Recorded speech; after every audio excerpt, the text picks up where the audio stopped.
இந்த video good Friday அன்று எடுத்த வீடியோ. குட் ஃப்ரைடே தானே, அப்போ எல்லாருக்கும் லீவு.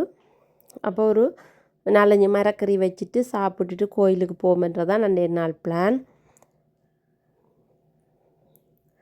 முதலாவது பருப்பு கறியை நல்லா அவிய விட்டுட்டு எல்லாம் போட்டு தாளித்து நல்லா பால் மட்டும் இறக்கிட்டேன். பருப்பு கறி ரெடி. அடுத்து பார்த்திங்கன்னா கேரட் சுண்டல். கேரட்டு நல்லா சின்ன கிரேப்பரால் சீவி எடுத்துட்டு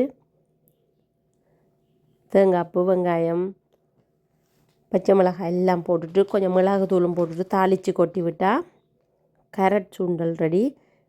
நல்லா தேசி புளி விட்டு இறக்கி விட்டால் நல்ல சுவையாக இருக்கும். அதோடு பார்த்திங்கன்னா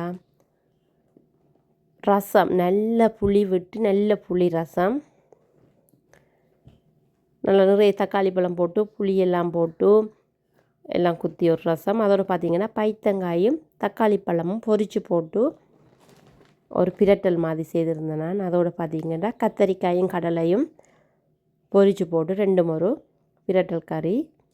மரக்கறி சாப்பாட்டுக்கு அப்பளம் மிளகாய் இல்லாமலாம் அதுக்கும் பொரித்து அப்பளம் மிளகாய் எல்லாம் வச்சு நல்லா சுட சுட சோறு அதோட சமைச்ச கறியெல்லாம் வச்சு சாப்பிட்டுட்டு அன்றைய நாள் போச்சுது.